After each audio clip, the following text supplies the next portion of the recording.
Walking the streets of Paris is fun and magical, but sometimes the weather doesn't cooperate. It can be raining, or it's very cold, or it's a hot summer day. So where do you go and what do you do? Today, we're gonna discover an amazing option. For this video, we booked an authentic Paris guide to walk us through the historic covered passages of Paris. Just imagine how Parisians did luxury shopping in the early 1800s. And those covered passages are still there. So you ready to go see them?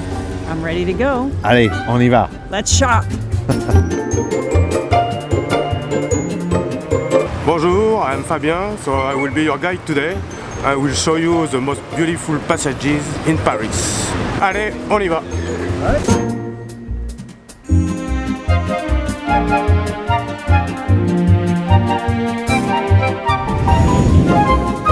We're here at the Palais Royal, and this is the place where it really all started. It was the trendy hotspot. They lived upstairs and they opened this downstairs to bring in money. And they had cafes and shops and theater and everything so they could support their lifestyle without going bankrupt. And it made it the hotspot to be for anybody who had money. This is where they got the idea to make the covered passages. So the king lived just a couple of blocks away from here at the Louvre, but these were noble residences all around the courtyard here.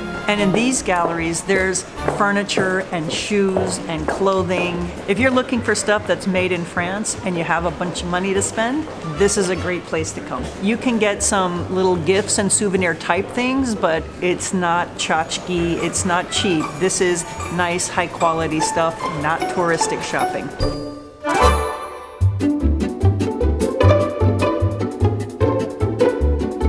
After 230 years, they're still making medals. That's amazing.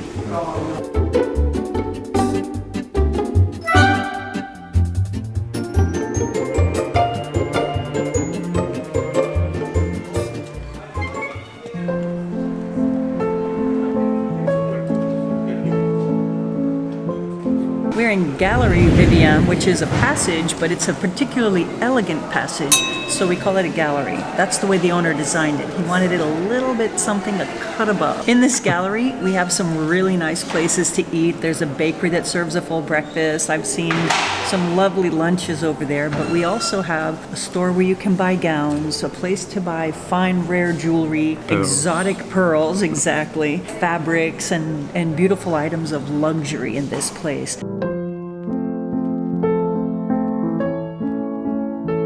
So something that I've noticed in the kids stores is that, I'm used to stuffed animals like, teddy bears, but I've seen here stuffed food. So they have a strawberry tart, a millefeuille dessert, there's a religious dessert, a tarte citron. I've seen wedges of cheese and different kinds of cheese as stuffed animal type toys. It's just crazy.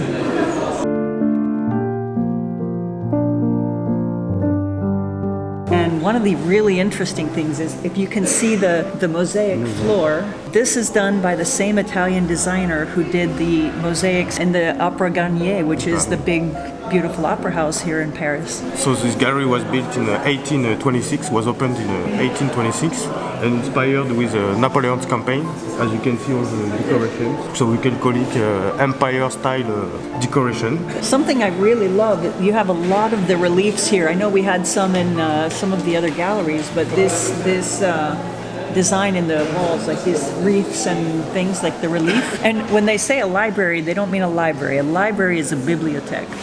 But here in France, a library is a bookstore.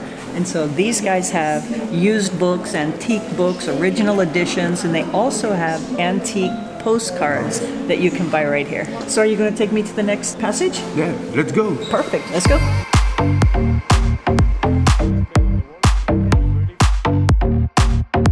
So we're here in the Panorama Passage, which is the oldest one after the model was made in the Palais Royal.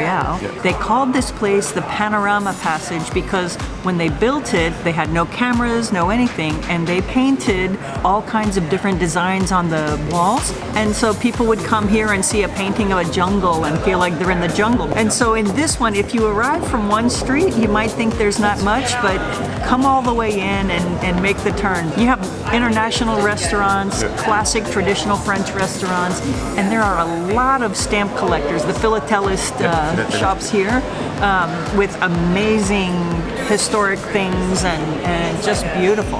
And we're right by the Grand Boulevard, and these passages, a lot of these are very close together, so you can just walk from one to the next.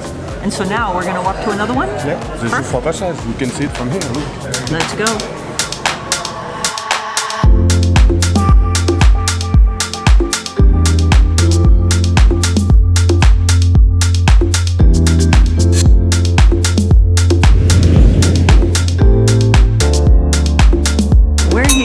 Passage Jouffroy, which is extraordinary. This is where the Musée Grévin is here, the wax museum. In this place, there are very unique shops here. They have a cane maker that you can buy, like up to $1,000 for a cane.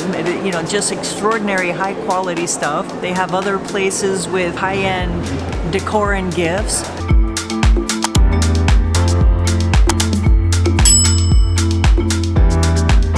Collectible toys and cars and puppets and all kinds of stuff. And of course they have some bookstores and there's clothing stores, but this is not the kind of place where you're going to find a store that you've seen anywhere else. These are family-owned Parisian shops. Here we have also the Hotel Chopin, which is a place where they say Chopin would come and stay sometimes. It's alleged that he would meet up here with Georgia Sand.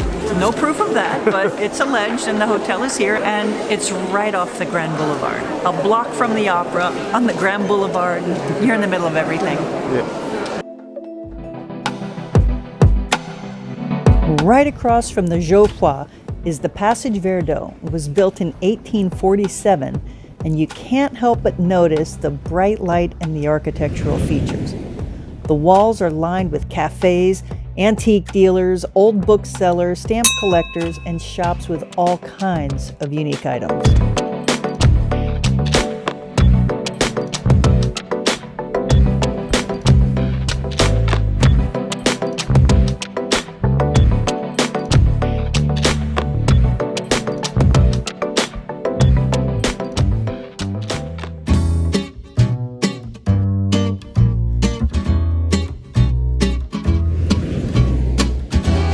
So we're here now in Passage Schweizel.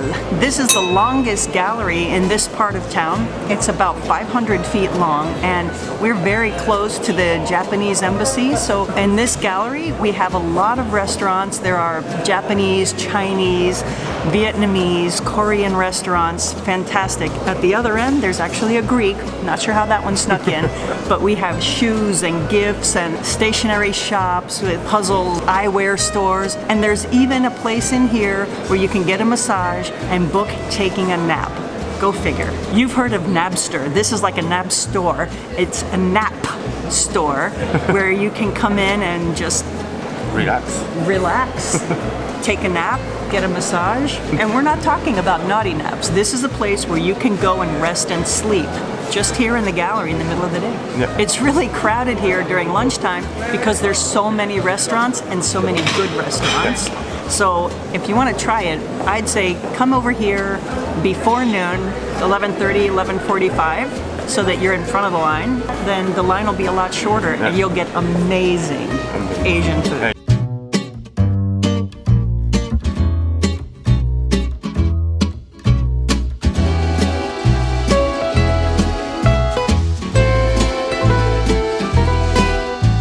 So take me to the next gallery. Are you ready? Okay, let's go. This way.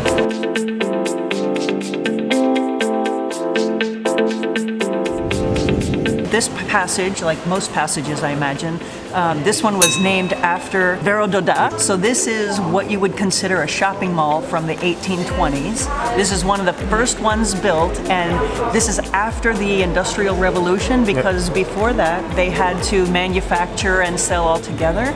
And so now that they could just bring the merchandise here and sell it, brought value to the street, no mud, it was nice and clean, and this is where noble people shopped. And so you can see here we still have the original wood facades and everything. This was the onset of gas lights and stuff inside. Obviously they're electric now.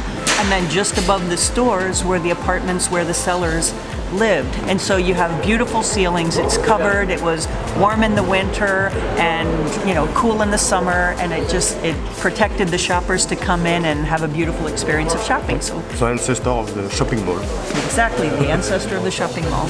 So the stores that I've seen here, there's a salon de thé, there's a hair salon, a glove maker, there's a lot of leather, there's furniture, there's a luthier violin maker and repair shop here that now sells guitars. And the original Christian Louboutin shoe store right here.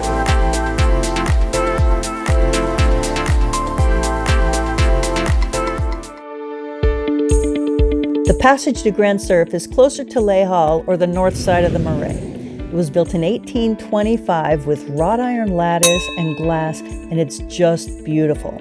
It's one of the tallest and largest passages in Paris.